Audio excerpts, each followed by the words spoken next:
My name is Mario Francis Thumudo Jr.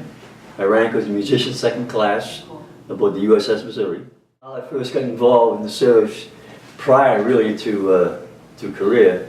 My mother wouldn't sign me up for a kiddie cruise, so I had to wait until career broke out. Then I enlisted as a musician with the thought that if I didn't pass my audition, then I would go home or go back and go into the fleet. I passed apparently and went to boot camp. It was, to me, it was sort of pleasant because I loved my mother, but she was a nag, you know. And so when I went in boot camp, you know, I felt sorry for all these guys crying because they missed home, and I missed my parents, but I didn't miss my mother hopping at me, you know. So it was, to me, it was fun, you know. It didn't bother me at all. I know it bothered a lot of guys, but it didn't bother me at all. Life doesn't bother me at all, never has anyway. So from boot camp down to the School of Music. There was a Navy School of Music in Anacostia. Yeah, I played clarinet and tenor saxophone. The School of Music was horrendous. I've never been, I mean, I practiced all my life, you know, an hour a day like my parents wanted me to. But the school was just concert practice, big bands, small bands, orchestras. I had a very tough Army Master Sergeant as my instructor. And he was pretty tough on me, but it was something that I'll never forget because it was because of the Korean War breaking out. The overall music course there was condensed. I mean, we didn't have the year that was there. We had to put everything, a year's worth of studies of music into a short period of maybe 5 months. So it was pretty intense.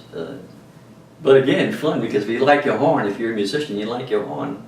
What better thing is there in life, you know? The School of Music was good. We were there for, oh, I don't know, maybe 9 months or so, I guess. And the USS Missouri was coming back to Korea from the first tour. And the school formed a band to go on the ship as one unit, which was called Unit Band 133. So there was about 26 of us that went on the ship at one time, and we had a ball, really. It was a lot of fun. My duties, of course, were as a musician, and in Korea my duty was a 40mm first loader on a 40mm mount above turret 2, which was no fun because it got cold over there. And we had nothing on starboard or nothing on port to keep the wind away, so it just stayed cold. Our mount was secured in battle stations when the 16-inch guns went off, so we went down main deck, behind turret, a 5-inch 38 turret, which caused me a little bit of grief later on in life with my hearing. It sort of hit you with the concussion. No matter where you were, if you're anywhere closer, the noise wasn't that bad. It was like you get hit in the stomach with a concussion. The 5-inch 38s bothered you. They had a high cracking type sound which would hurt your eardrums. But the big rifles, they weren't that bad. Yeah. They were pretty to watch because you could follow the shell all the way in. It was so big, you know. You could actually follow it all the way in. Well, we had cold weather pants, which was like khaki, really heavy, strapped over. You know, foul weather jacket, which is warm. I foul weather cap, which I still have. I use it every winter. Foul weather hat, and of course we had the gloves.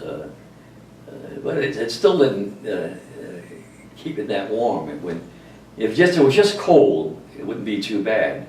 But if the wind was there with the cold, then it was pretty bad. It's pretty. I could never see in my mind how a poor guy on the ground fighting in Korea itself could take that extreme cold and do his job. They did, you know. I have to admire those guys. I have so many memories that it's just so hard to pick one out. But the memory I didn't like was the cold. was just, the wind would whip across that ocean, and we'd be sitting up in that mountain, and just cold.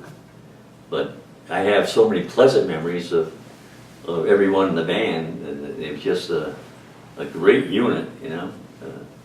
Fortunately enough, we got along great with all the guys in the ship, including the deckhands, which was the next compartment, the 7th Division. In fact, when we had to play somewhere, the guys in the 7th Division would come and load all the equipment for us. They'd bring out books up our stands, everything, you know. So, and it stayed that way even when we come to reunions here. The guys that were still around would bring our music. So it was a very pleasant, me, it was a very pleasant 4 years, you know. I'm sorry I didn't stay in, but that's gone.